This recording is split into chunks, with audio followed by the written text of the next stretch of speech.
Évangile de Jésus-Christ selon saint Marc, chapitre 1, versets 29 à 39.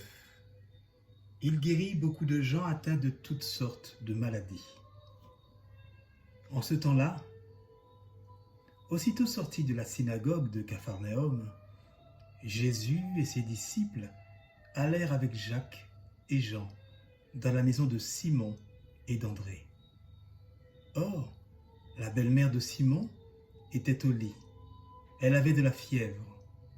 Aussitôt, on parla à Jésus de la malade. Jésus s'approcha, la saisit par la main et la fit lever. La fièvre la quitta et elle les servait. Le soir venu, après le coucher de soleil, on lui amenait tous ceux qui étaient atteints d'un mal ou possédés par les démons. La ville entière se pressait à la porte. Il guérit beaucoup de gens atteints de toutes sortes de maladies et il expulsa beaucoup de démons. Il empêchait les démons de parler parce qu'ils savaient, eux, qui il était. Le lendemain, Jésus se leva bien avant l'aube. Il sortit et se rendit dans un endroit désert et là, il priait. Simon et ceux qui le cherchent partirent à sa recherche. Ils le trouvent et lui disent « Tout le monde te cherche !» Jésus leur dit « Allons ailleurs, dans les villages voisins, afin que là aussi je proclame l'évangile. C'est pour cela que je suis sorti. » Et il parcourut toute la Galilée, proclamant l'évangile dans leur synagogue et expulsant les démons. Acclamons la parole de Dieu. Frères et sœurs en Christ, aujourd'hui nous fêtons le dimanche de la santé. L'expérience de Job, n'est-ce pas l'expérience de certains d'entre nous qui résonne comme l'écho d'un cri qui traverse les siècles, celui d'une humanité souffrante? Le message est adressé à tous les Jobs de la terre, à une humanité en souffrance et dépassée par le mal qui l'entoure et qui est à l'œuvre en elle. Dieu notre Père entend le cri des hommes. Job apporte peu de consolation car il n'explique rien sur la souffrance, sur l'origine de la maladie, sur l'origine du mal.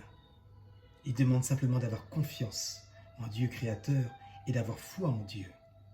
Job n'est vainqueur du mal, de la maladie et de la souffrance que par un acte de foi et de confiance.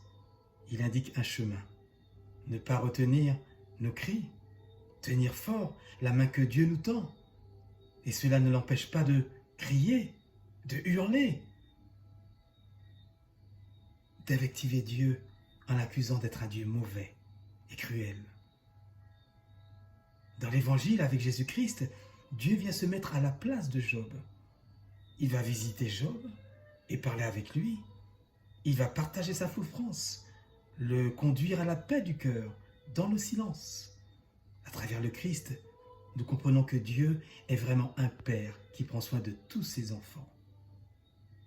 Nous ne devons jamais oublier que la nature et la création nous ont été confiées et que c'est à nous qu'il a donné le pouvoir de guérir et de soulager la souffrance.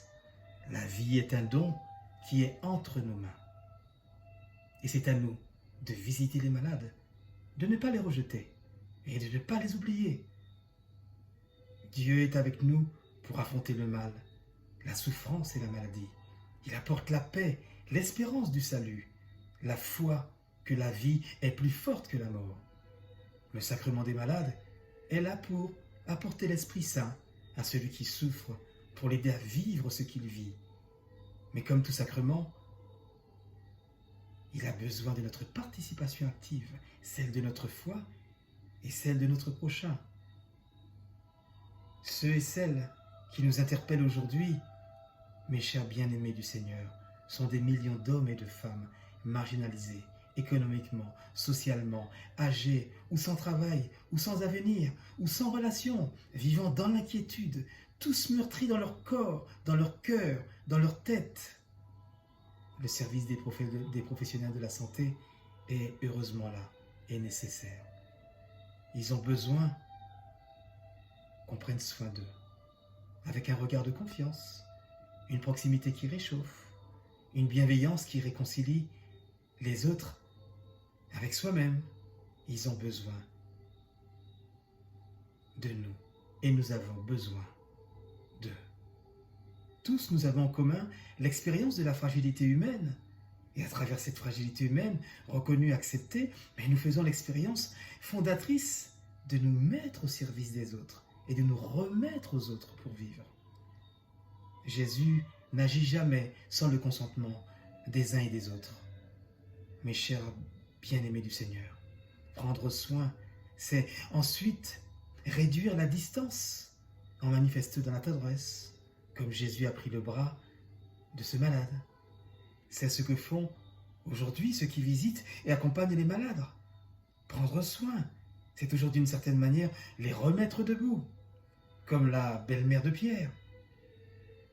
Prendre Jésus pour soin, c'est restaurer les personnes dans leur corps, dans leur cœur et dans leur fonction sociale. Demandons aujourd'hui la grâce de contempler Jésus qui est enflammé pour nous et de redonner cet amour à l'ensemble de nos frères et sœurs. Amen et bon dimanche. C'était la parole dominicale de l'aumônerie catholique de prison de la Martinique.